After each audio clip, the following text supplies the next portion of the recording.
Good morning and welcome to this edition of the Palm Beach County Market Report. I'm Chris Adair. I'm a Keller Williams agent, and I operate my business under my company name, Christopher Vaughn Properties.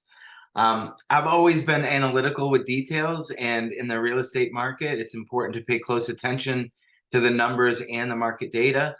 And although nobody has a crystal ball and can predict the future with 100% certainty, a good agent can definitely look at these numbers and evaluate them and understand them and be able to help buyers and sellers make the best educated decision in terms of their unique situation.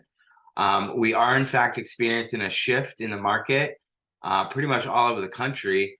But since I don't do real estate all over the country and I focus pretty much on South Florida, I'm going to focus today on Palm Beach County and specifically single family homes. For those people who are in other counties or are looking at townhouses and condos, I'd be happy to break these numbers down for you based on your unique situation. So let's talk about the factors that are affecting the changing market. So let's start with closed sales. We've had 3 straight months with a decrease in closed sales, and that's not common in the summer months when there tends to be more activity. We've gone from just over 1,500 in May to in the 1,400s in July, in May, in July. I'm sorry. We've gone from 1,500 in May, 1,400 in June, and now in July we're only just over 1,190 to be exact. Last July, we were at 1,774. So that's a huge decrease of almost 33% in terms of how many closed deals we've had this July compared to last. With new listings, we've had several months where we have more listings that are coming to the market that are sold. And when that happens, the number of active listings or inventory just continues to build.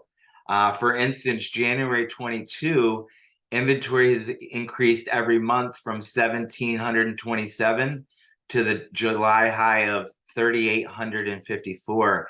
And as a percentage, that's an increase of 54.6%. More homes on the market than this time last year. The supply of inventory that's usually determined whether we're in a buyer's or seller's market has also been climbing since February of 22. We were at 0.9 months worth of supply of inventory. And now we've climbed up to 2.7 months worth of inventory. If you don't know this, usually there's different numbers, but the one I like to use is if we're above 7 months supply of inventory, we're in a buyer's market. If we're under 5 months worth of inventory, we're in a seller's market. And if we're in that 5 to 7 month range, we're supposed to be in what's called a balanced market. So no one really has the advantage.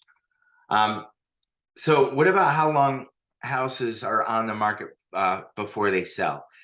July, we were at 14 days on the market, which was still, they're still selling very fast, but we were as low as 9 days on the market before a house sold in April. So every month since April, houses have been staying on the market longer.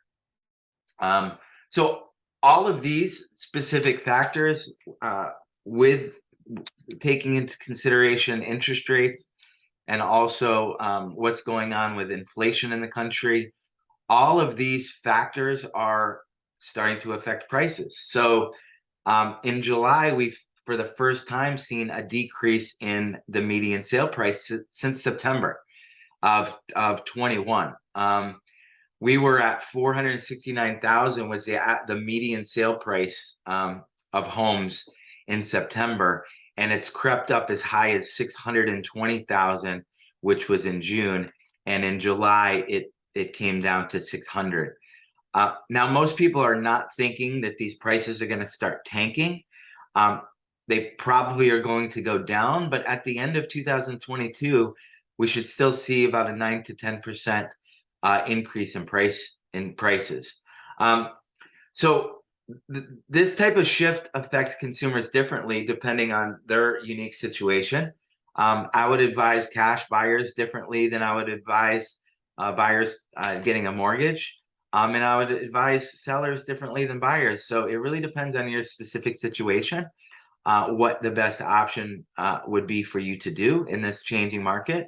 But I would certainly be happy to talk to anybody about their specific details and how the market might affect them.